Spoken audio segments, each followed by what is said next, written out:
अस्सलाम वालेकुम, my name is Asif Khan और बेटा आज का हमारा टॉपिक है टॉक। नाइन्थ क्लास के लेवल तक हम इसको आज डिस्कस करेंगे। जब हम इसको फर्स्ट ईयर में लेंगे तो उस हिसाब से डिस्कस करेंगे। तो बेटा आज हमने पीटीवी का नाइन्थ क्लास का टॉपिक करना है जिसका नाम है talk.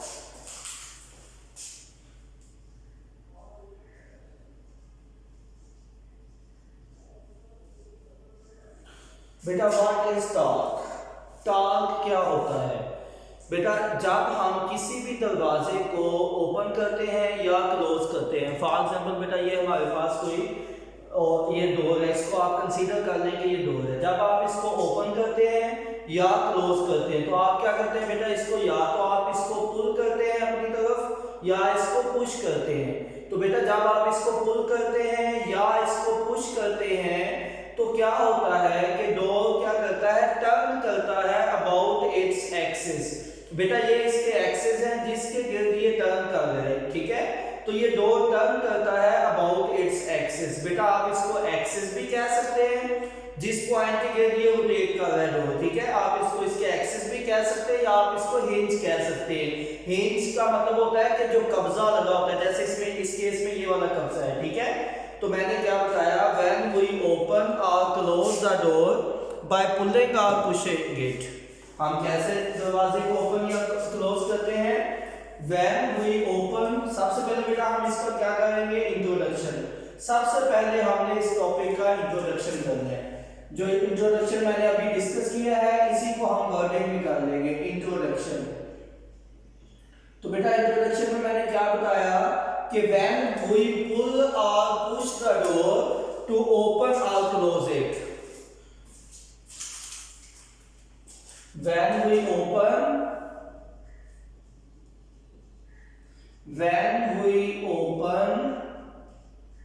or close the door, बेटा जब आप किसी दरवाजे को ओपन करते हैं या उसको क्लोज करते हैं, when we open or close the door by pulling or pushing it, कैसे करते हैं बेटा? by pulling or pushing it, by pulling, इसको पुल करते हुए, by pulling or pushing it। बेटा या उसको पुल करते हैं या उसको पुश करते हैं तो भी होता क्या है बेटा, जो डोर होता है वो टर्न करता है। डोर टर्न्स, कहां पे टर्न्स करता है बेटा? Door turns about its axis, अपने एक्सिस के गिर्द बेटा टर्न करता है। तो आप बेटा यहाँ पे एक्सिस भी कह सकते हैं, आप यहाँ पे हिंज भी कह सकते हैं। हिंज बेटा मतलब कि कब्जा जो होता है जिसके गिर्द रोटेट कर रहा होता है, आप इसको हिंज भी कह सकते हैं, अबाउट इट्स हिंज। हिंज किसको बोलते हैं बेटा? कब्जे को जिसके गिर्द वो रोटेट कर रहा होता है, कब्जे को बोलते हैं अबाउट इट्स एक्सिस और हिंज। डोर क्या करता है बेटा? टर्न करता है अबाउट इट्स एक्सिस और हिंज, हिंज के गिर्द वो रोटेट करता है, ठीक है। तो डोर ओपन और क्लोज किसकी वजह से ओपन हुआ या क्लोज हुआ, अब आपने वजह बतानी है। डोर ओपन और close due to the turning effect of force. तो क्या बताया बच्चों मैंने? डोर ओपन्स और क्लोज, डोर ओपन होता है बच्चों या वो क्लोज होता है। डोर ओपन और क्लोज, अब आपने वजह कर बतानी है कि डोर क्यों ओपन या क्लोज हुआ। Due to turning effect of force, due to turning effect of force, due to turning effect of force. बेटा अब ये टर्निंग इफेक्ट ऑफ फोर्स क्या होता है? जो बेटा उसके अंदर रोटेशनल इफेक्ट पैदा करता है, मतलब कि जो घूमने वाला इफेक्ट होता है। ये जैसे मैंने इस केस में एग्जांपल दी थी, ये जो टर्निंग इफेक्ट है या घूमने वाला इफेक्ट है इसको कहते हैं टॉर्क। तो टर्निंग इफेक्ट ऑफ फोर्स की वजह से बेटा डोर ओपन भी हो सकता है और डोर क्लोज भी होता है। किसकी वजह से? Due to the turning effect of force. और बच्चों यही जो टर्निंग इफेक्ट ऑफ फोर्स है इसी को हम सिंपल सी डेफिनेशन है, turning effect of force is called torque या rotational effect of force is called torque. मैं दोनों यूज कर सकता हूं, ठीक है। आप टर्निंग इफेक्ट ऑफ फोर्स भी कह सकते हैं, आप रोटेशनल इफेक्ट ऑफ फोर्स भी कहा जा सकता है। तो बेटा मैं आपको दो डेफिनेशन सेम टाइम पे बता रहा हूं, एक कह रहा हूं वही same definition, turning effect of force is called torque. क्या बताया बच्चों? Turning effect of force is called torque. Turning effect of force is called torque. बेटा आप टर्निंग इफेक्ट ऑफ फोर्स की जगह पे रोटेशनल इफेक्ट ऑफ फोर्स भी कहा जा सकता है।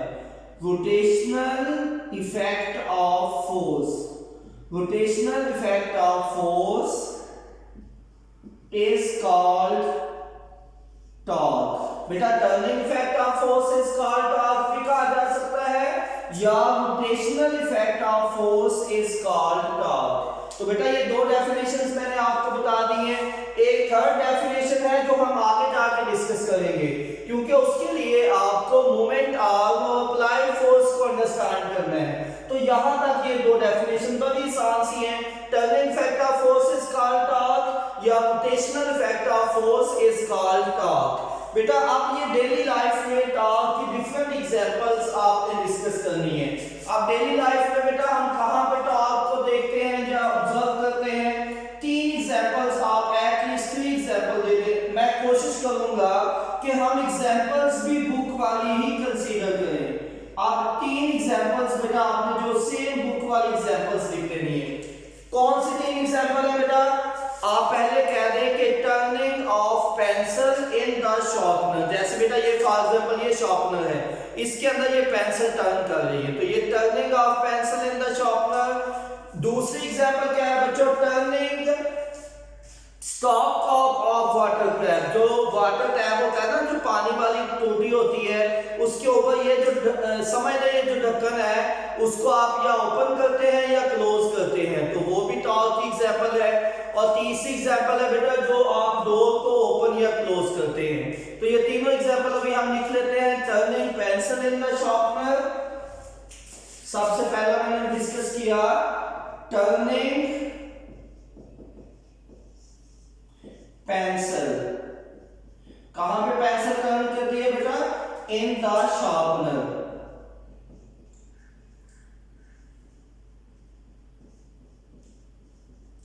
Turning pencil in the sharpener. और दूसरी बेटा 3 एग्जांपल्स हमने देनी है।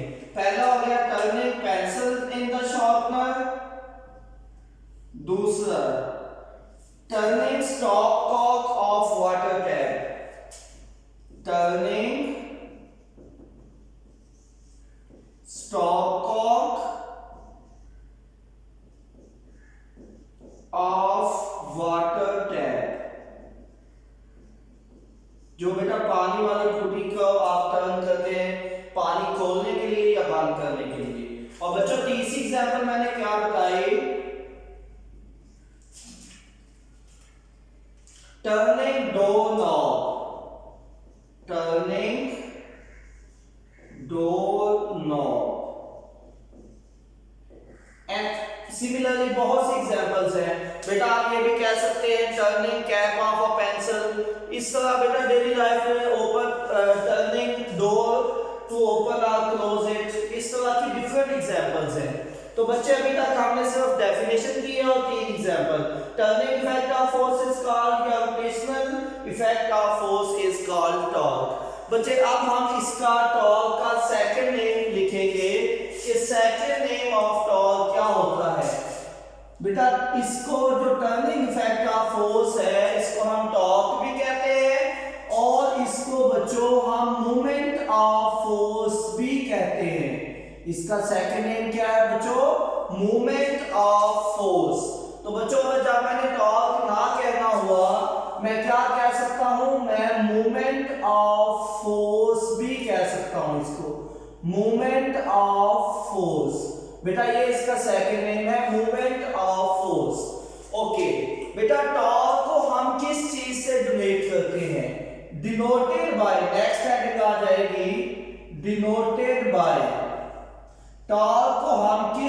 से डिनोट करते हैं? बेटा टॉर्क को हम टॉ से, ये स्मॉल टी टॉ, इस तरह से इसको टी के ऊपर आपने अलमद आ जिस तरह उर्दू में लिखते हैं वो लिख देना है। ये होता है बेटा टॉ डिनोटेड। इसको रीड कैसे करते हैं? Read as. इसको हम बेटा कैसे करते हैं? Read as T A U tau, T A U, ये टॉ। ठीक है बच्चों, तो यहां तक हमने देख लिया इसका सेकंड नेम क्या होता है और इसको हम किस चीज से डिनोट करते हैं? Denoted by.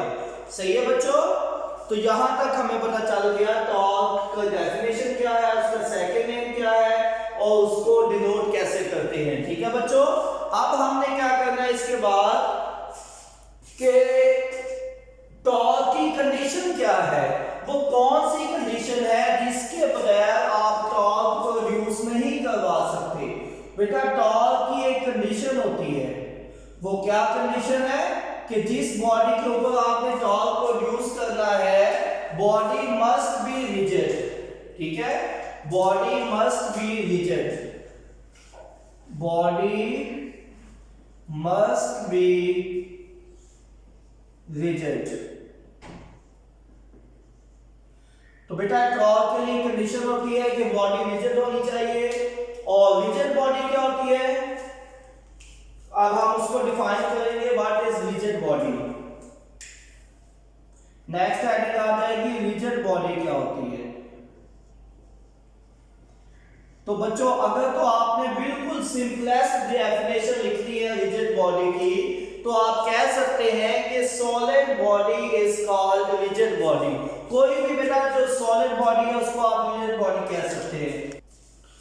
तो बेटा रिजिड बॉडी क्या होती है? Solid body is called rigid body, solid body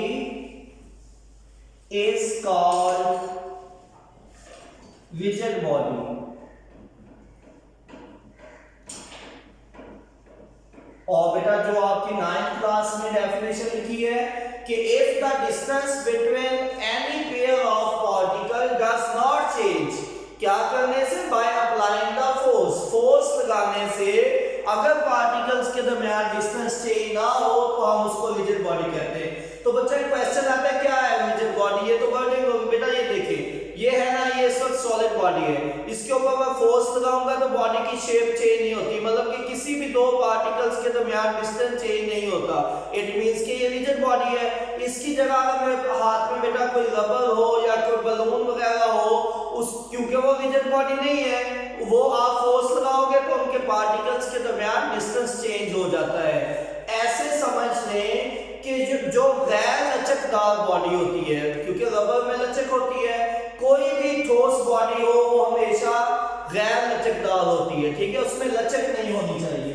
तो सॉलिड बॉडी होती वो है जो बेटा जिसके दो पार्टिकल्स के दरमियान डिस्टेंस चेंज नहीं होता। Solid body is called rigid body, या जो बुक वाली डेफिनेशन है वो भी आसान सी डेफिनेशन है, एक और भी है, if the distance between pair of particles does not change, if the distance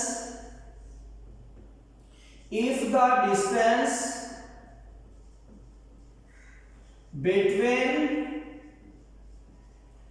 any pair of particles, if the distance between any pair of particles of a body does not change,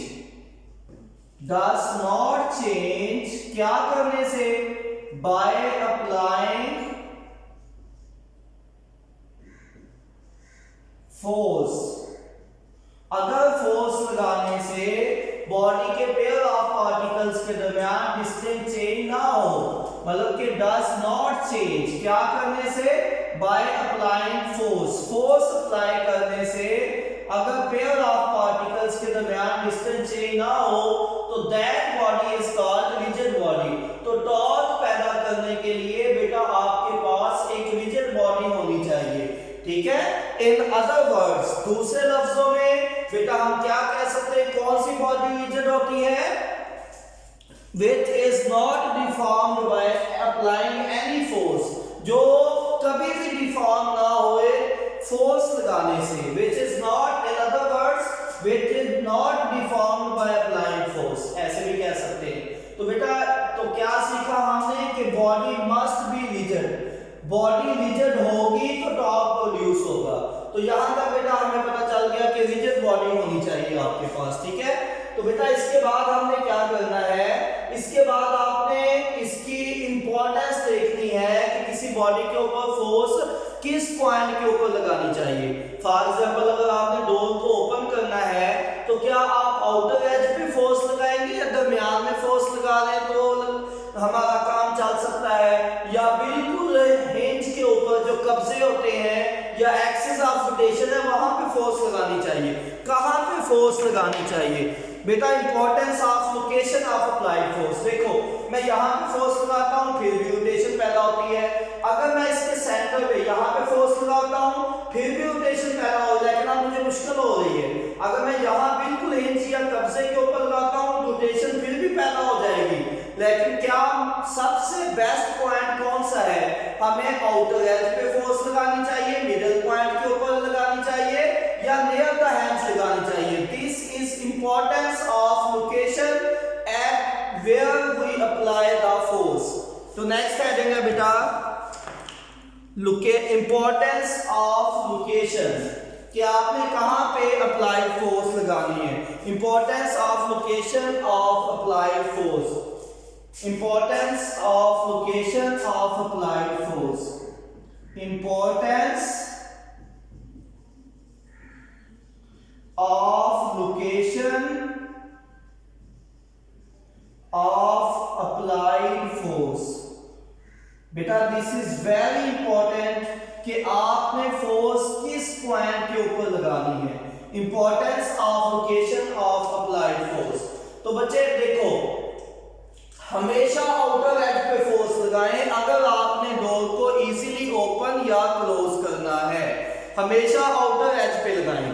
बेटा अगर आपने इस door को easily open या close करना है तो force हमेशा आउटर एज पे लगाएंगे, ठीक है। तो force is always applied at outer as, so we can easily open or close the door. Force is always applied at outer edge. Force is always applied at outer edge. क्यों outer edge पे लगानी चाहिए? To open or close the door more easily, ज्यादा आसानी से उसको open या close करने के लिए, rather than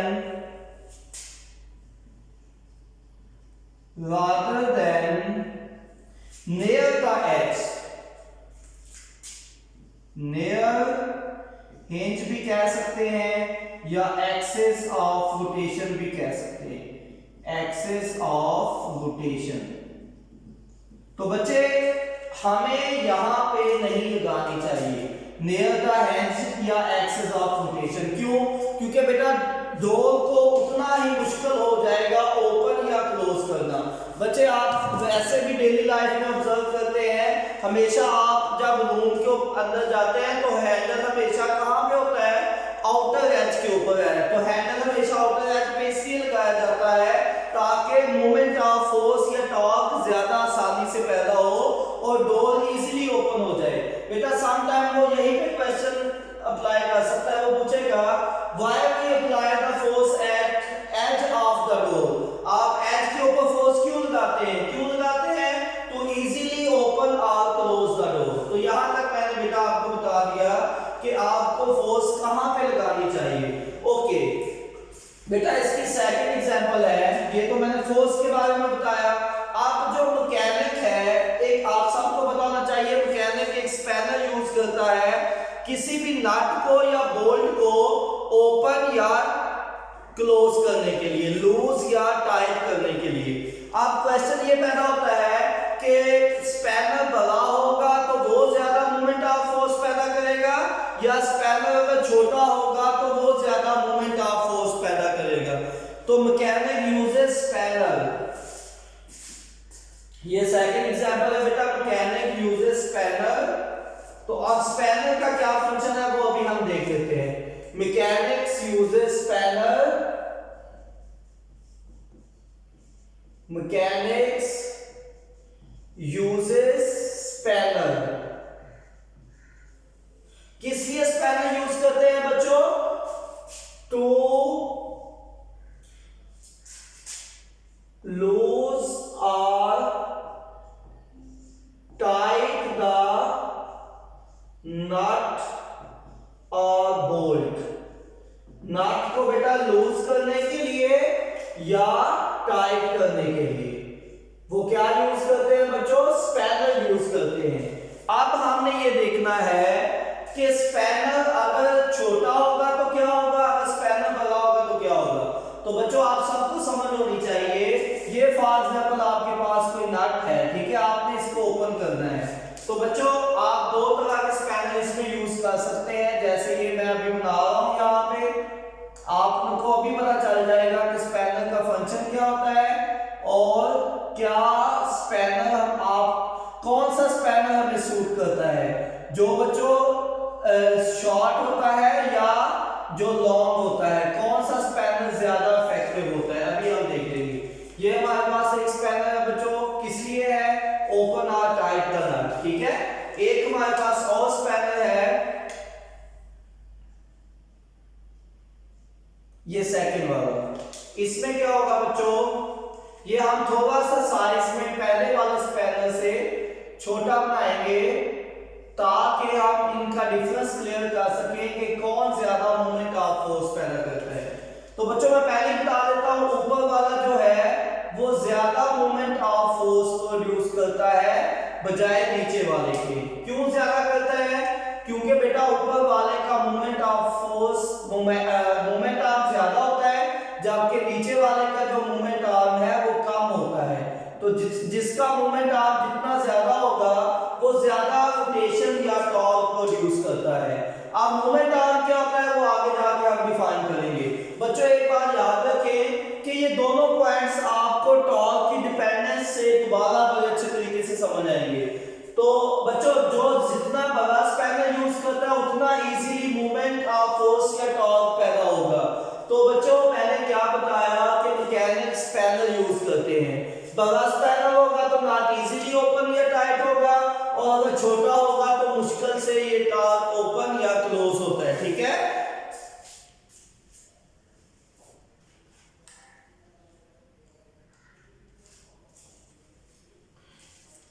spanner with long arm, मैं ऊपर वाले की बात कर रहा हूं। स्पैनर विद लॉन्ग आर्म,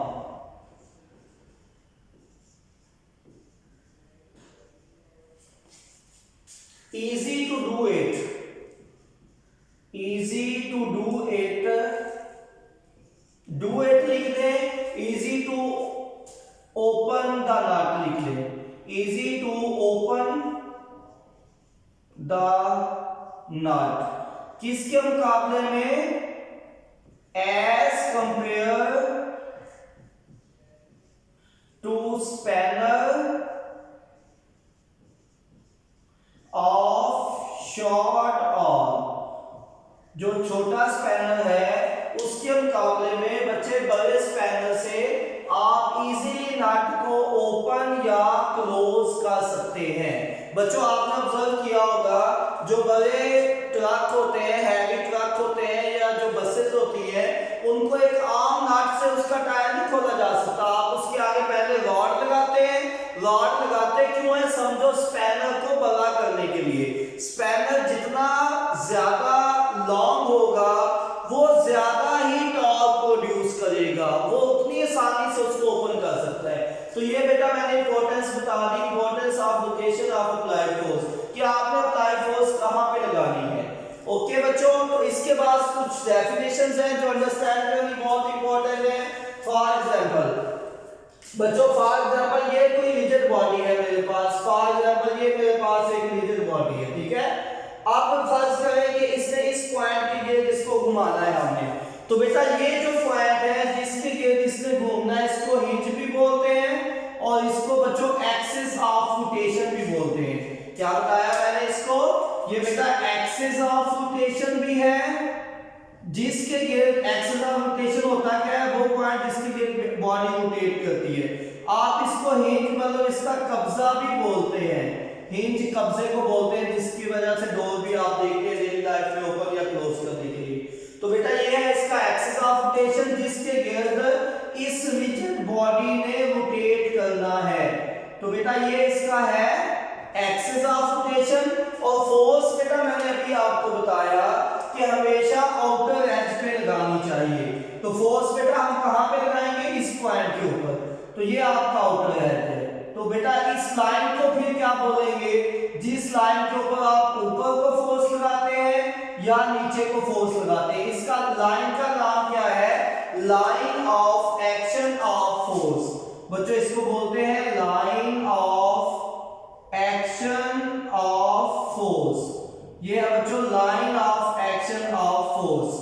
तो बच्चों यहां से दो डेफिनेशंस बिल्कुल क्लियर है, एक्सिस ऑफ रोटेशन क्या होता है और line of action of force क्या होता है।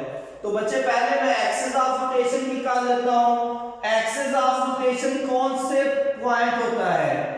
एक्सिस ऑफ रोटेशन वो एक्सिस जिसके गिर्द बॉडी रोटेट करती है। The axis about which the body rotates, axis about which the body rotate, axis about which the body rotates, the axis about which the body rotates are called, उसको बच्चों क्या कहते हैं? are called axis of rotation। अब एक definition रह गई है line of action of force. ये कौन सी लाइन होगी? वो लाइन जिस पे फोर्स अप्लाई करें। इसका नाम भी रख सकते हैं, ए भी नाम रख देते हैं, कोई भी नाम रखा जा सकता है, ठीक है।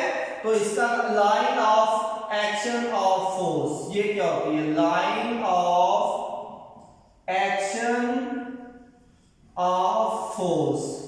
बेटा वो लाइन, इसका नाम ही बता रहा है इसकी डेफिनेशन, वो लाइन जिस पर फोर्स एक्ट करती है। देखो बच्चों गौर से देखना, वो लाइन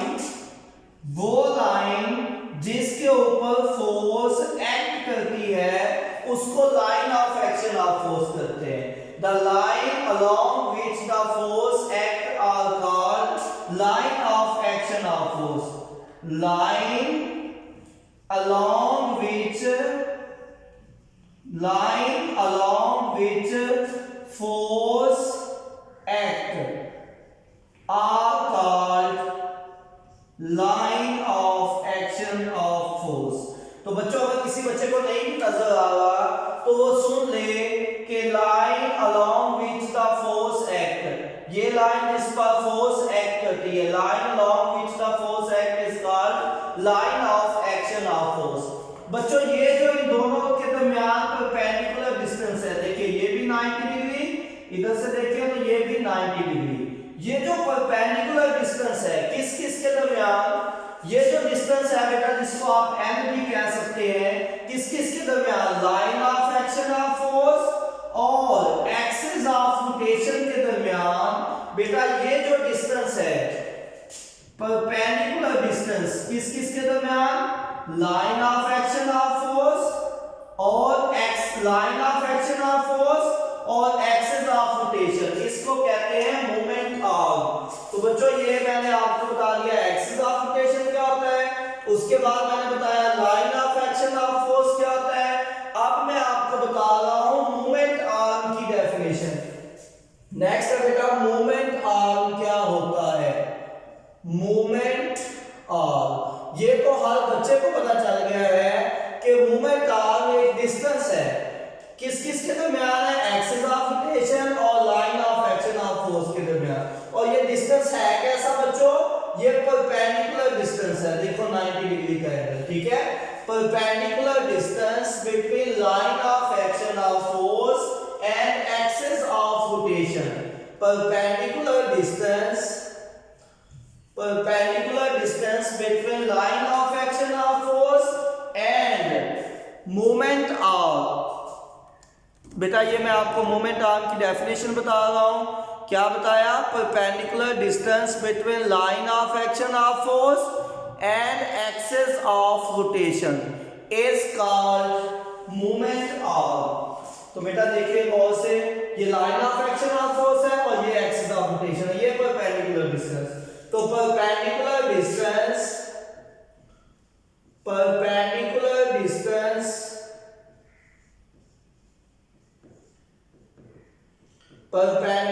डिस्टेंस किस किस के दरमियान है बच्चों? ये बिटवीन, परपेंडिकुलर डिस्टेंस बिटवीन किस किस के दरमियान है? Line of action of force and axis of rotation.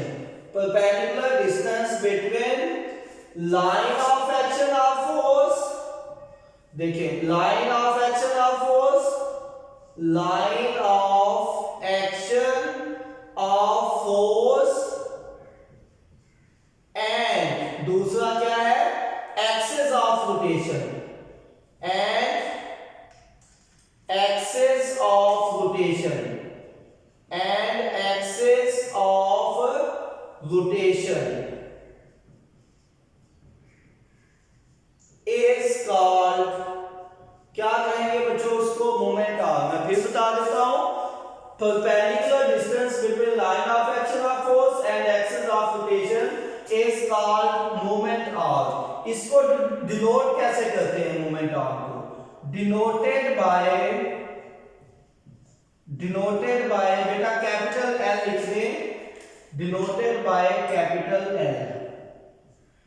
ठीक हो गया? क्योंकि ये डिस्टेंस है इसलिए हम इसको, डिस्टेंस कैसा है? परपेंडिकुलर, क्योंकि ये देखिए 90 डिग्री का एंगल है। तो ये थी बच्चों मोमेंट आर्म की डेफिनेशन। अब देखें, आपने देखा कि अप्लाइड फोर्स लगती है, एक मोमेंट आर्म होता है।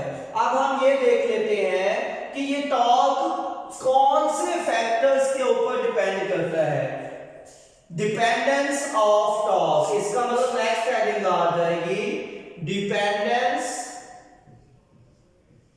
Dependence of torque. बच्चों देखो ये जितनी हेडिंग्स मैं लिखवा रहा हूं, अगर आप इसी तरह बोर्ड के पेपर में इनको फॉलो करते हैं तो आपके बड़े जबरदस्त मार्क्स आएंगे। अगर कोई बच्चा इस तरह से सारी हेडिंग्स नहीं नोट करता तो ऑफ कोर्स कोई एक आध नंबर काट लेगा, कभी वो डायग्राम का एक्सक्यूज कर लेगा, कभी वो किसी फार्मूले का एक्सक्यूज कर सकता है, किसी भी चीज का एक्सक्यूज करके आपका वो नंबर काट सकता है। लेकिन अगर आप इस तरह से पूरी हेडिंग के साथ अच्छी तरह से एक्सप्लेन करेंगे तो उसके पास कोई क्लू नहीं होगा आपका कोई नंबर काटने का। इसलिए फिजिक्स में 100% बच्चों के मार्क्स आते हैं। तो बच्चों नेक्स्ट टॉपिक है डिपेंडेंस ऑफ टॉर्क। तो torque depends on two factors. बच्चे टॉर्क दो फैक्टर्स के ऊपर डिपेंड करता है। Torque depends on two factors. Torque depends on two factors. अब बच्चों वो दो फैक्टर कौन से हैं अभी हम देख लेते हैं। Torque depends on two factors. Number 1 है बच्चों अप्लाइड फोर्स, एक है अप्लाइड फोर्स, मतलब कि फोर्स ज्यादा लगाओगे तो टॉर्क ज्यादा पैदा होगा, फोर्स कम लगाओगे तो टॉर्क कम पैदा होगा। और दूसरा है बच्चों moment arm. Moment arm okay. तो अप्लाइड फोर्स बेटा larger the applied force larger will be the moment of force. क्या बताया? डायरेक्ट रिलेशन है। Larger the applied force, larger the applied force. तो क्या होगा अगर लार्जर अप्लाइड फोर्स होगी बच्चों? larger will be the moment of force. Larger will be the moment of force. Larger will be the moment of force. बच्चों moment of force आप इसको torque भी लिख सकते हैं क्योंकि moment of force he torque होता है। तो larger the applied force larger will be the moment of force. और मोमेंट आर्म का क्या चक्कर है? यहां पे गौर करो, आप ये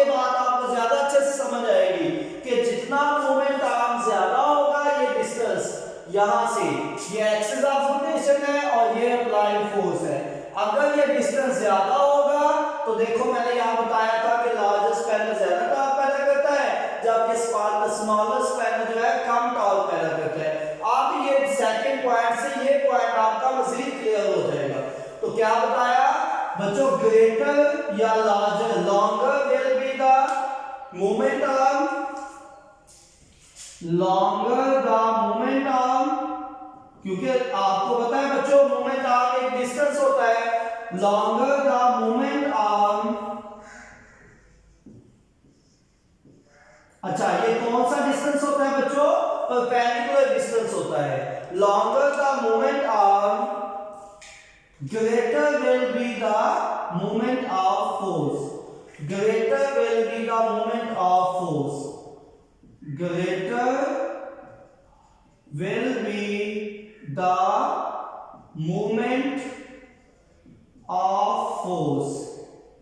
बेटा ऊपर वाला पॉइंट ये बताता है कि फोर्स ज्यादा लगाओगे तो ज्यादा टॉर्क पैदा होगा, फोर्स कम लगाओगे तो कम टॉर्क पैदा होगा। मतलब कि डायरेक्ट रिलेशन बता रहा है ऊपर वाला पॉइंट कि फोर्स ज्यादा तो टॉर्क भी ज्यादा होगा। मतलब कि force is directly proportional to torque, ये बता रहा है कि force is directly proportional to the torque. और सेकंड वाला पॉइंट क्या बता रहा है कि अगर मोमेंट आर्म ज्यादा होगा तो टॉर्क ज्यादा पैदा होगा, अगर मोमेंट आर्म कम होगा तो टॉर्क भी कम हो जाएगा। तो ये बता रहा है कि moment arm is also directly proportional to the torque. अब इसको मैं शॉर्ट करके लिखता हूं कि moment arm is directly proportional to the torque, और ये क्या बता रहा था कि force is directly proportional to the torque. तो ये दो पॉइंट्स हैं, यही दो पॉइंट बेटा मैंने यहां पे भी एक्सप्लेन किए थे, ठीक है। तो ये सेम पॉइंट्स यहां पे रिपीट हो रहे हैं बेटा। इस तरह से आपका ये जबरदस्त टॉपिक हो जाएगा आप अगर हेडिंग्स को फॉलो करते हुए लिखेंगे। तो ये मैंने बच्चों आपको डिपेंडेंस बताई, दो चीजों के ऊपर डिपेंड करता है, अप्लाइड फोर्स के ऊपर और मोमेंट आर्म के ऊपर। अब यहां से मैं आपको थर्ड डेफिनेशन बताता हूं। इन दोनों का जो प्रोडक्ट है बच्चों, इन दोनों के प्रोडक्ट को भी हम क्या कहते हैं, टॉर्क कहते हैं। तो यहां से बच्चों मैं आपको थर्ड डेफिनेशन भी बता सकता हूं कि product of force, product of applied force end moment arm is called torque. तो यहां से बच्चों हमने थर्ड डेफिनेशन भी कर ली है, ठीक है। क्या होगी थर्ड डेफिनेशन, ये बेटा आपने पेपर में ये स्टार्ट भी लिखनी है, यहां पे मैंने उधर लिखी थी, पेपर में आप एंड पे नहीं लिखेंगे क्योंकि ये मैंने आपको वहां पे समझा नहीं सकता था, इसलिए मैं यहां पे लिख रहा हूं। क्यों? क्योंकि आप आपके समझने के लिए आसान है कि इन दोनों का जो प्रोडक्ट होता है उसको हम टॉर्क कहते हैं। तो product of perpendicular distance, product of perpendicular distance and applied force,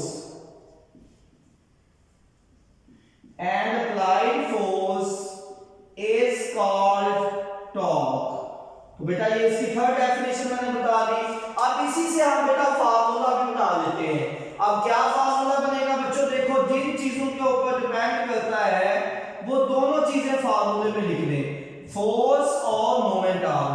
आप सबको पता है फोर्स को बच्चों F लिखते हैं और मोमेंट आर्म को L लिखते हैं।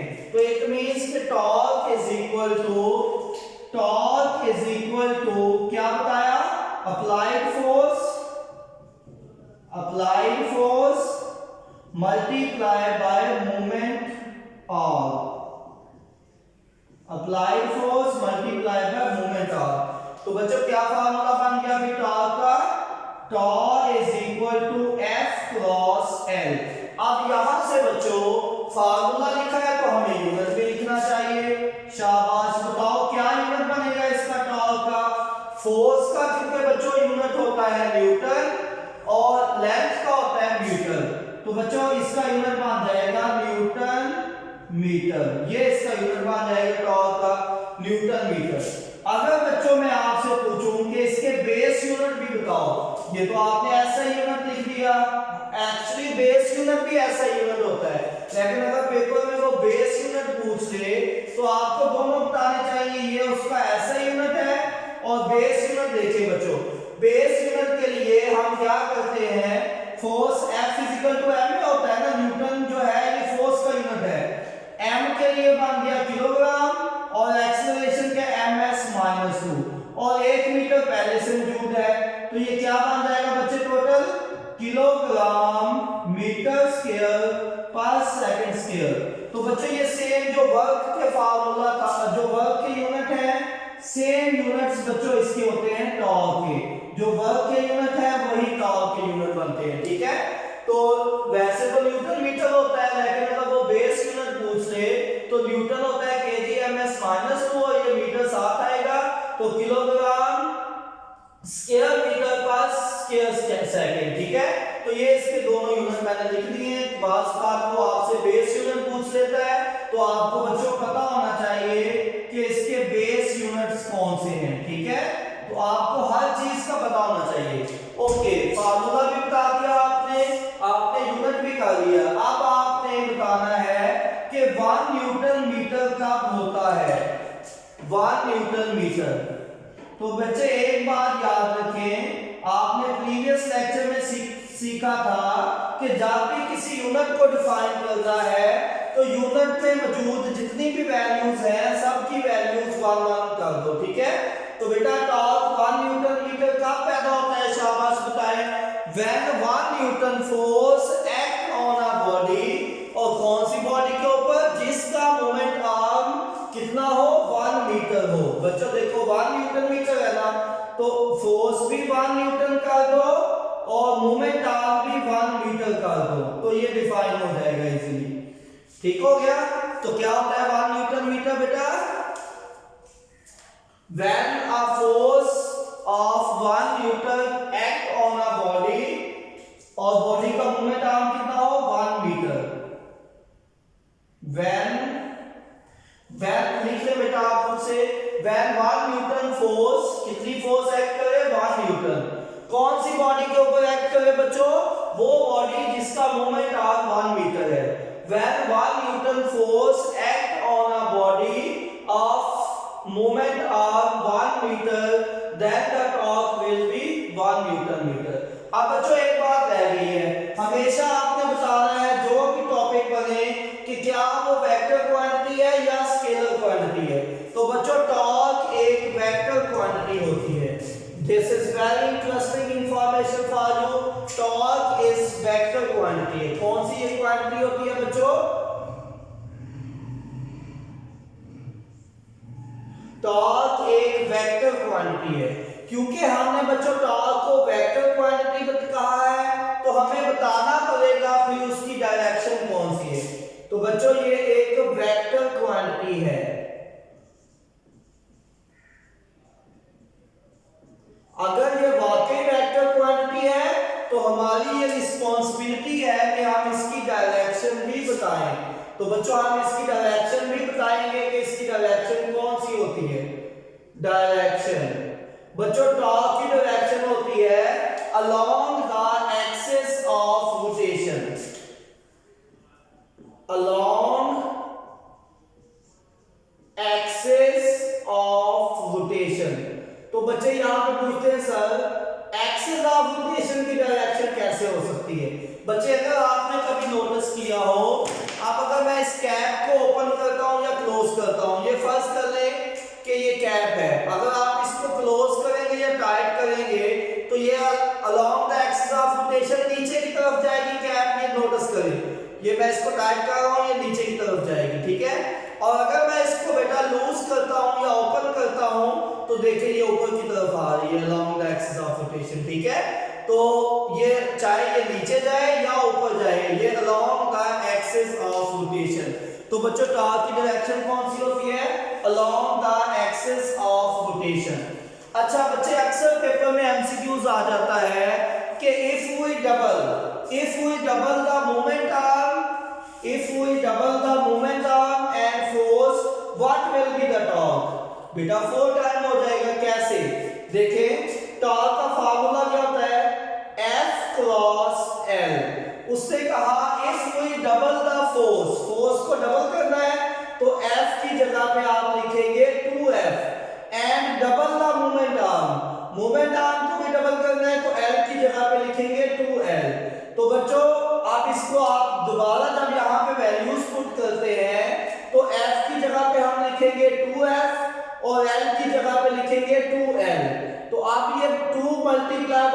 4 हो जाएगा और F क्रॉस L दोबारा वही फार्मूला जो शुरू में था। तो बच्चे गौर से देखें कि टॉर्क जो है वो नया जो टॉर्क T डैश पैदा होगा या T प्राइम पैदा होगा, 4 को रहने दें और देखें F क्रॉस L किसका फार्मूला है, वो अगेन टॉर्क जो पहले था F क्रॉस L टॉर्क का फार्मूला था। तो जो नया टॉर्क प्रोड्यूस हुआ है वो पहले टॉर्क का 4 टाइम्स हो चुका है, ठीक है, क्वार्टर। तो ये 4 टाइम्स प्रोड्यूस हो जाएगा। तो बच्चों इस तरह की और भी एमसीक्यूज आपसे वो एग्जामिनर पूछता है। कभी वो कहता है हमें if we double the applied force and half the moment arm, मतलब कि अगर आप अप्लाइड फोर्स को डबल कर दो और मोमेंट आर्म को हाफ कर दो, फिर देखो क्या होता है। देखिए दोबारा फार्मूला लिखें F क्रॉस L। अब क्या कहता है, कहता है फोर्स को डबल करो, इट मींस कि फोर्स की जगह पे 2F लिखो और मोमेंट आर्म को हाफ कर दो। हाफ मतलब कि मोमेंट आर्म को 2 से डिवाइड कर दो।